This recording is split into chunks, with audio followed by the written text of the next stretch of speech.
Good morning everyone. मैं साधना आर्य IAS में आप सभी का स्वागत करती हूँ। चलिए क्लास की तरफ बढ़ते हैं। लास्ट टॉपिक हमने क्या किया था? लास्ट टॉपिक और जो हम समझ रहे थे वो क्या था कि भारत के बारे में था। सबसे पहले तो है ना, फर्स्ट चैप्टर था और फर्स्ट चैप्टर में हमने लास्ट कवर किया था कि गुजरात और अरुणाचल प्रदेश है ना, इनके बीच समय का लगभग 2 घंटे का अंतर आता है। क्यों आता है? क्योंकि 2 घंटे पहले सूर्योदय होता है अरुणाचल प्रदेश में गुजरात की तुलना में। ठीक है, ये आपको याद होगा, मैंने मैप से थोड़ा बताया था और ये लिखवाया भी था। ठीक है,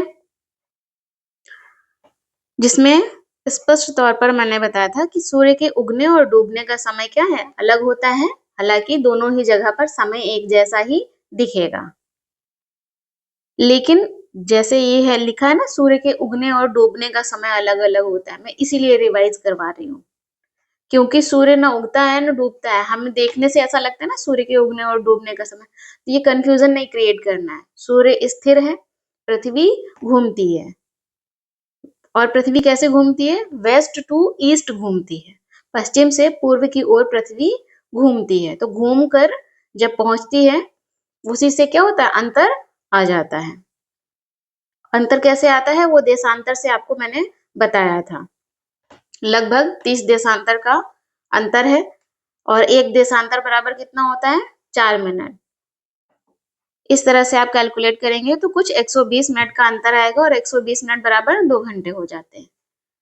ठीक है, चलिए अब हम आगे बढ़ते हैं और देखते हैं आज की क्लास में।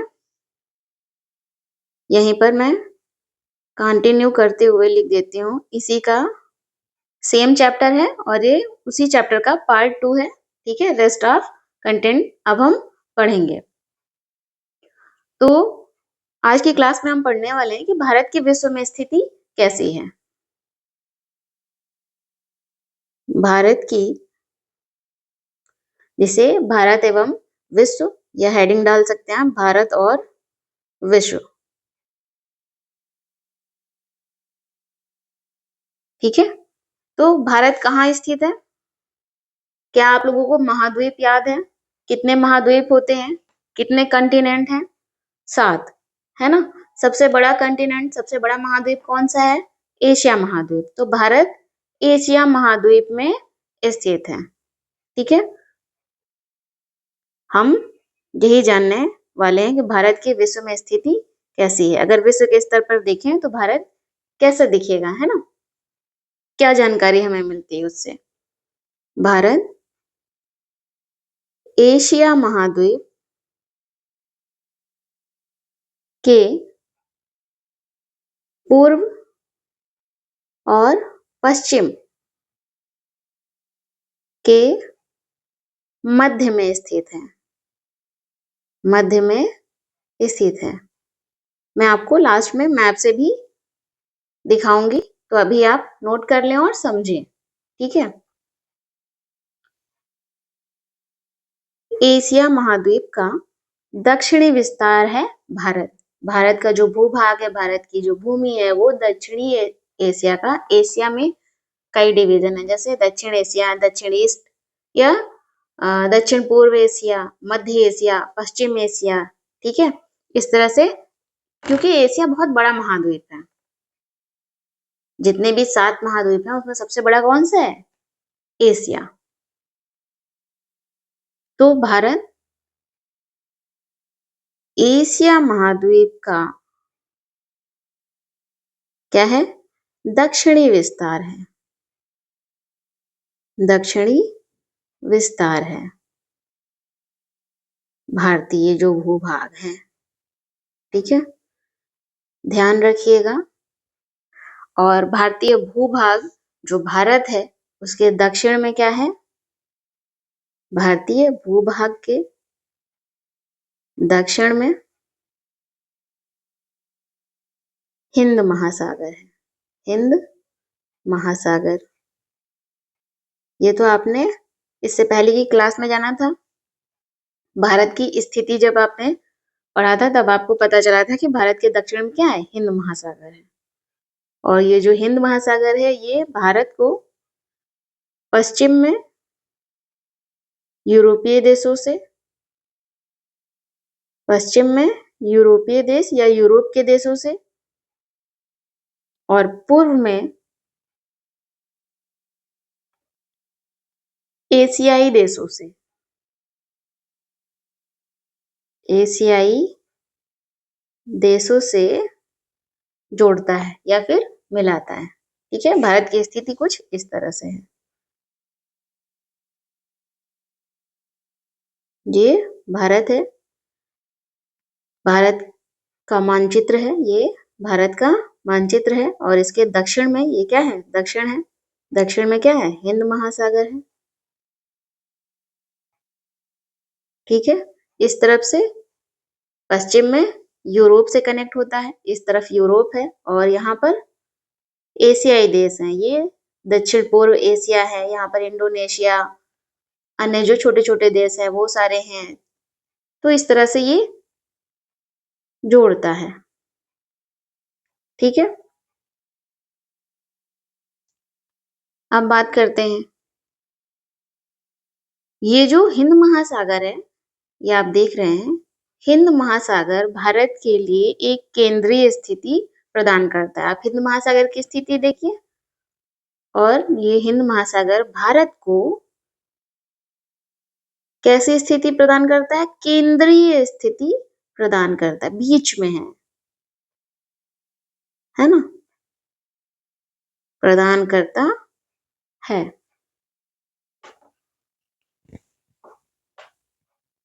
और इसीलिए इस हिंद महासागर के कारण केंद्रीय स्थिति भारत को मिलती है। इसीलिए हिंद महासागर, अगर हिंद हटा दें तो ये क्या है, बेसिकली महासागर है ना।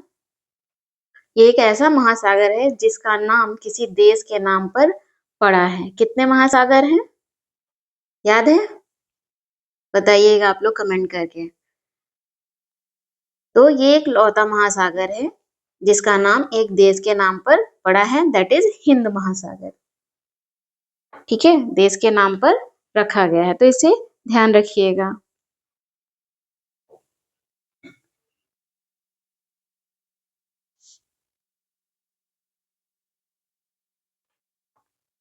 जब कह रहे हैं कि ये हिंद महासागर जो है भारत को केंद्रीय स्थिति प्रदान करता है, केंद्रीय स्थिति के साथ साथ आपने ये भी जाना है कि हिंद महासागर पश्चिम में यूरोपीय देश, यहाँ पर आपने सिर्फ यूरोपीय देश लिखा है, आप नीचे ही लिख सकते हैं पश्चिम में, पश्चिम एशिया, यूरोपीय देश, अफ्रीका, इन सभी को जोड़ता है।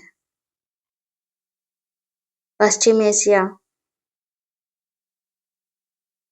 है ना, पूर्वी एशियाई देश जिसमें लिखा है पूर्वी एशिया या दक्षिण पूर्वी एशिया, इन सभी को जोड़ने का काम करता है। ठीक है, एशिया महाद्वीप के बारे में आपने जाना था, कितने महाद्वीप होते हैं, 7 महाद्वीप होते हैं। कौन कौन से, एशिया, यूरोप, अफ्रीका, उत्तरी अमेरिका, दक्षिणी अमेरिका, ऑस्ट्रेलिया, अंटार्कटिका, है ना, जिसमें एशिया महाद्वीप जो है सबसे बड़ा महाद्वीप है पूरे विश्व का। और जो एशिया महाद्वीप है, जब मैंने लास्ट क्लास पढ़ाई थी तो उसमें आपको बताया है, और नहीं बताया है तो याद कर लीजिए कि हमने जाना था भारत की जो स्थिति है वो कैसी है, कहाँ पर स्थित है, उत्तरी गोलार्ध में। उत्तरी गोलार्ध क्या था, विषुवत रेखा के उत्तर में स्थित होने के कारण उसे उत्तरी गोलार्ध में हम जाने कि भारत जो है उत्तरी गोलार्ध में स्थित है। ये अक्षांश के आधार पर तय हुआ। लेकिन अगर देशांतर के आधार पर देखेंगे तो क्या पाएंगे कि भारत कौन से गोलार्ध में स्थित है, पूर्वी गोलार्ध में स्थित है। तो ना सिर्फ भारत पूर्वी गोलार्ध में स्थित है बल्कि एशिया पूर्वी गोलार्ध में स्थित है। आप कहेंगे एशिया महाद्वीप जो सबसे बड़ा महाद्वीप है वो किस गोलार्ध में, पूर्वी गोलार्ध में स्थित है। तो निश्चित है भारत किस गोलार्ध में स्थित होगा, इस हिसाब से पूर्वी गोलार्ध में स्थित होगा। तो इस बात को आपको ध्यान में रखना है। जबकि सामान्य उत्तर क्या है, भारत उत्तरी गोलार्ध में स्थित है, क्योंकि ज्यादातर प्रश्न अक्षांश के आधार पर ही पूछे जाते हैं। तो ये डिफरेंस यदि याद रहेगा तो आप प्रश्न को ध्यान से पढ़कर ही उत्तर दीजिएगा। इस तरह से हमने भारत की विश्व में स्थिति देखी। आपने अभी जो पढ़ा भारत की विश्व में स्थिति, मैंने कहा था आपको कि मैप पर भी दिखाएंगे, तो आप देख सकते हैं मैप में ये भारत कहाँ पर है। एशिया महाद्वीप जो पूरा येलो पार्ट है ना, पीले रंग से रंगा हुआ भाग, ये सब क्या है, एशिया महाद्वीप के अंतर्गत आएगा। ठीक है, ये एशिया कॉन्टिनेंट है। आप देख सकते हैं सबसे बड़ा महाद्वीप है। इसमें भारत कहाँ पर है, यहाँ पर भारत, इंडिया, ये भारत है।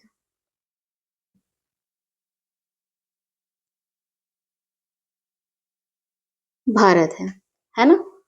और यहाँ पर क्या होगा, हिंद महासागर।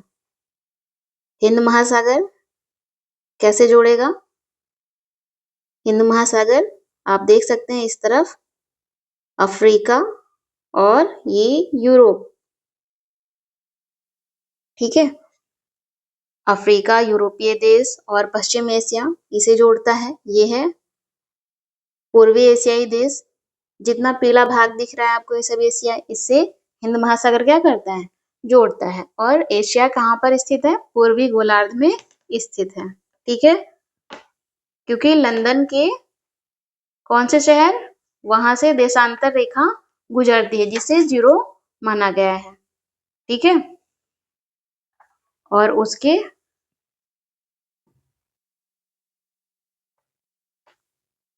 ये अफ्रीका महाद्वीप, south America, north America, Europe, Australia और ये अंटार्कटिका। ध्यान रहेगा। चलिए आगे बढ़े।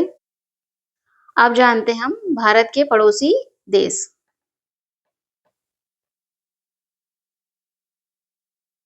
भारत के पड़ोसी देश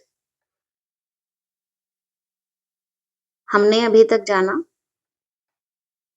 उसके आगे बढ़ते हैं। हमने भारत की विश्व में स्थिति क्या है, वहां वो भी बात जान ली है। अब हम स्पेसिफिक भारत पर आ जाते हैं। और भारत एशिया के किस भाग में है, एशिया में भी बाइफरकेट करेंगे तो मैंने बताया एशिया में दक्षिण एशिया, दक्षिण पूर्व एशिया, पूर्वी एशिया, मध्य एशिया, पश्चिम एशिया, ये सब क्या है, डिवीजन है।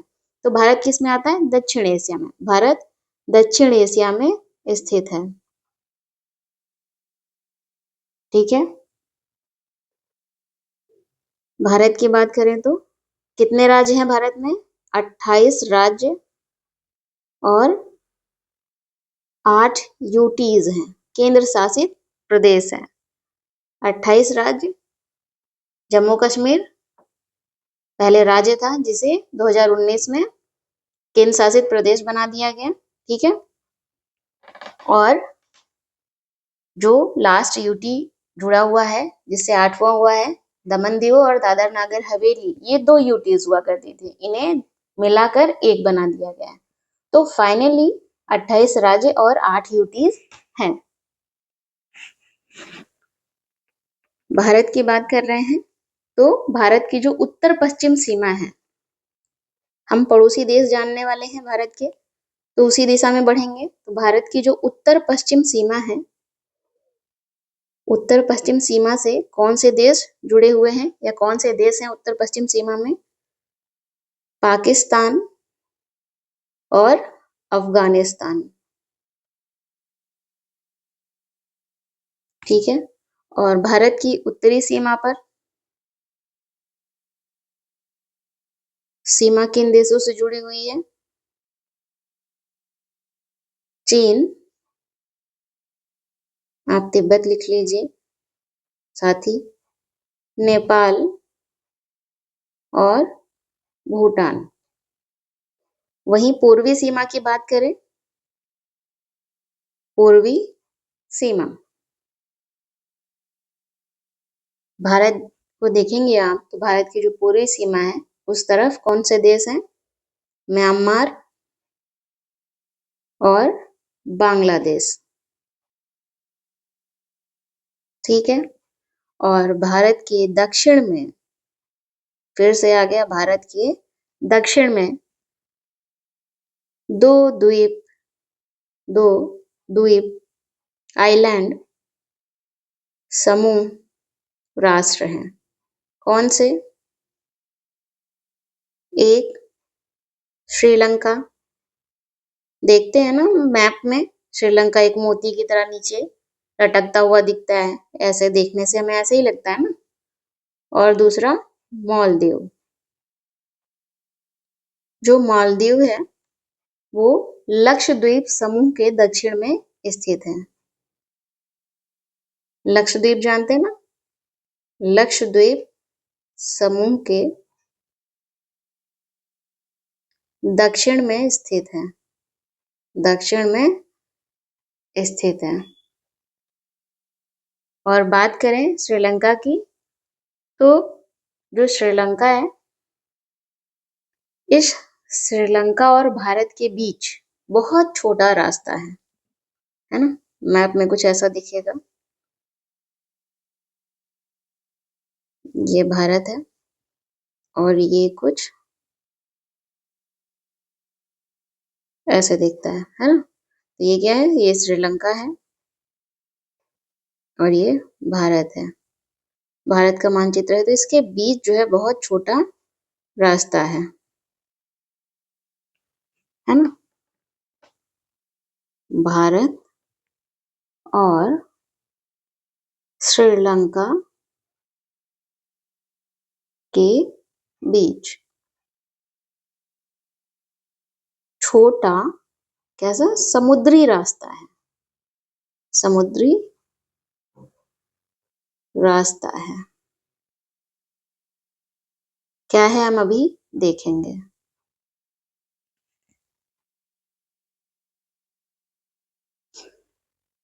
है ना। यहाँ पर भारत और श्रीलंका के बीच में ही क्या है, पाक जल संधि है, पाक जल संधि है, पाक जल संधि है।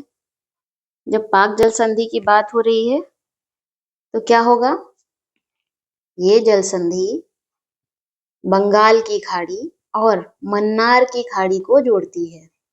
कौन सी, बंगाल की खाड़ी को मन्नार की खाड़ी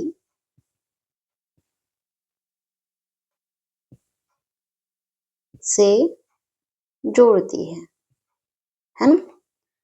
इस तरफ क्या है, भारत के पूर्व में बंगाल की खाड़ी है जिसे बे ऑफ बंगाल कहते हैं, ठीक है। और यहाँ पर क्या है, मन्नार की खाड़ी है, मन्नार की खाड़ी। इस तरफ पाक जल संधि है, यहीं पर है पाक जल संधि, जो कि बंगाल की खाड़ी और मन्नार की खाड़ी को जोड़ती है, ठीक है। भारत के रामेश्वरम और जाफना प्रायद्वीप को अलग करती है, श्रीलंका का जाफना प्रायद्वीप है।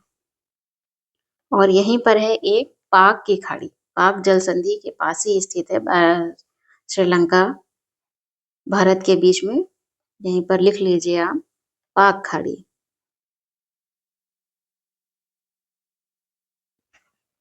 जहां पर है क्या, एडम्स ब्रिज,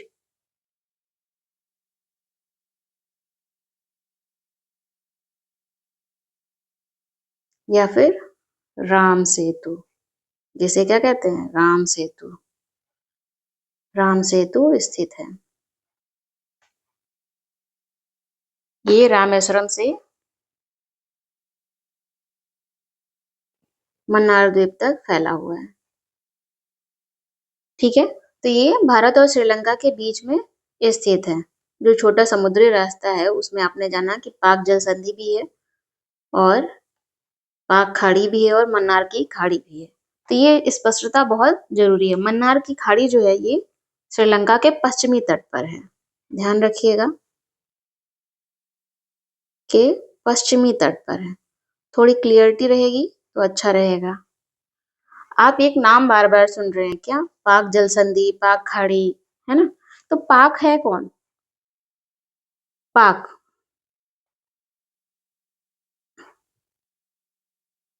पाक कौन है? इनका नाम है रॉबर्ट पाक। एग्जैक्टली पाल्क है। हम लोग पाक पढ़ते हैं, लिखते हैं कुछ इस तरह से, है ना। इसे हम पाक पढ़ते हैं। मैं इन्हें पाक ही कर देती हूँ, ठीक है। इन्हीं के नाम पर रखा गया है। इसका नाम, पाक जल संधि का नाम इन्हीं के नाम पर रखा गया है। ये कौन है? ब्रिटिश ईस्ट इंडिया कंपनी के अधिकारी थे। रॉबर्ट पाक ब्रिटिश ईस्ट इंडिया कंपनी के अधिकारी थे। ठीक, इसी के साथ ये जो भारत आकार और स्थिति है, जो फर्स्ट चैप्टर है, वो क्या होता है? समाप्त होता है। मैं आपको कोशिश करती हूँ, मैप दिखा देती हूँ। इस मैप के माध्यम से आप भारत के पड़ोसी देशों को देख सकते हैं। जैसे भारत के, ये भारत का मानचित्र है और भारत के उत्तर पश्चिम में स्थित है पाकिस्तान, है ना, पाकिस्तान और अफगानिस्तान। आप सोच रहे हैं सीमा कहाँ लग रही है अफगानिस्तान की? तो ये सीमा आप देख रहे हैं, ये यहाँ पर ये गैप है, ये गैप यहाँ पर सीमा लगती है, ठीक है। कुछ 80 किलोमीटर की सीमा है लगभग, वो अफगानिस्तान की सीमा भारत से लगती है, ठीक है। तो ये हो गया उत्तर पश्चिम में अफगानिस्तान और पाकिस्तान, उत्तर में नेपाल, भूटान, ठीक है, और चीन।